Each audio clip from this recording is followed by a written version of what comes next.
Understanding the DPU Incoterm, what you need to know for your business. Are you involved in international trade or logistics?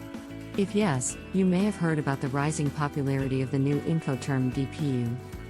These new Incoterms will be effective for the next decade and are likely to have an impact on your business.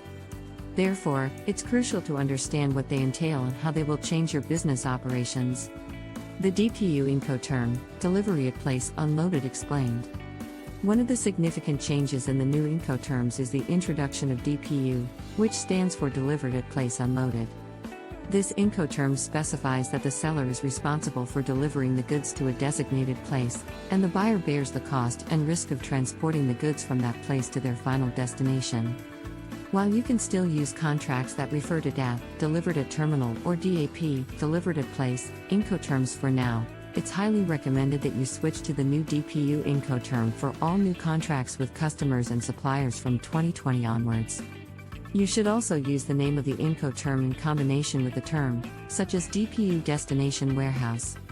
This clarifies the location where the goods will be delivered, such as a warehouse, port, or any designated location within the destination country. Benefits of using the DPU Incoterm. The DPU Incoterm offers advantages to both buyers and sellers. For buyers, the DPU Incoterm enables them to take charge of the transportation of goods from the designated place of delivery, which can be cost-effective and efficient. It also allows buyers to select the mode of transport that best suits their needs rather than being limited to the mode chosen by the seller. For sellers, the DPU Incoterm simplifies the shipping process and reduces the risk of damage or loss during transportation since they are only responsible for delivering the goods to the designated place. How to properly use the DPU Incoterm in your contracts. To ensure no misunderstanding or ambiguity about the responsibilities of each party, it's essential to use the DPU Incoterm appropriately in your contracts. When using the DPU Incoterm in your contracts, be sure to specify 1. The designated place of delivery. This should be a particular location that is easily identifiable and accessible, such as a warehouse, terminal, or port. 2. Any relevant details about the delivery, for instance, whether the goods will be unloaded from the shipping container and whether the seller is accountable for any customs clearance procedures at the place of delivery. 3. The mode of transport. You should specify whether the goods will be transported by land, sea, air, or a combination of modes. 3. This helps to clarify which party is responsible for transport costs and risk. Common misconceptions about the DPU Incoterm. There are several misconceptions about the DPU Incoterm that need addressing, such as 1. The DPU Incoterm does not include insurance, so both buyers and sellers should purchase appropriate insurance coverage for their goods. 2. The DPU Incoterm does not cover customs duties or taxes that may be applicable at the place of delivery. 2. These costs are the buyer's responsibility unless agreed upon otherwise. 3. The DPU Incoterm does not specify the mode of transport, so it's generally assumed that the seller has the right to choose the most appropriate mode based on the circumstances. The DPU Incoterm in practice, a real-life example. Let's take a practical example to understand how the DPU Incoterm works in practice. Suppose a seller in China agrees to sell a shipment of electronics to a buyer in the United States using the DPU Incoterm. The seller is responsible for exporting the goods from China and delivering them to a designated warehouse in the United States.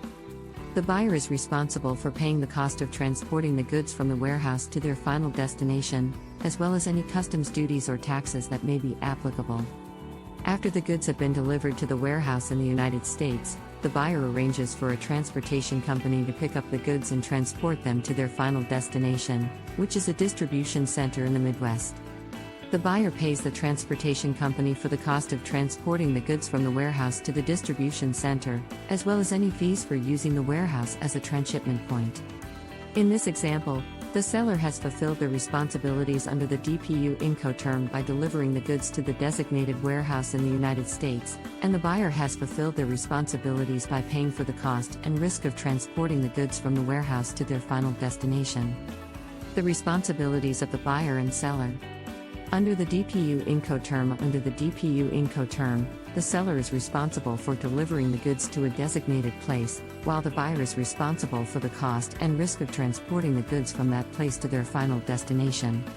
This means that the seller is responsible for 1. Transporting the goods to the designated place of delivery. 2. Handing over the goods to the buyer at the designated place of delivery in the agreed-upon condition. 3. Obtaining all necessary export documents and completing any necessary export procedures. 4. Providing the buyer with all relevant documents, such as the bill of lading, commercial invoice, and packing list. The buyer is responsible for 1. Transporting the goods from the designated place of delivery to their final destination. 2. Paying for the use of any third-party terminals or warehouses, if applicable. 3. Obtaining all necessary import documents and completing any necessary import procedures. 4. Paying for any customs duties or taxes that may be applicable at the place of delivery. It's crucial to define the responsibilities of each party in your contracts when using the DPU Incoterm to avoid misunderstandings or disputes. To sum up, the DPU Incoterm is a vital tool for international trade and logistics as it clearly outlines the responsibilities of the buyer and seller in the delivery of goods. By understanding and using the DPU Incoterm properly in your contracts, you can ensure smooth and successful business operations. Remember to specify the designated place of delivery, any relevant details about the delivery, and the mode of transport in your contracts, and consider purchasing insurance coverage for your goods.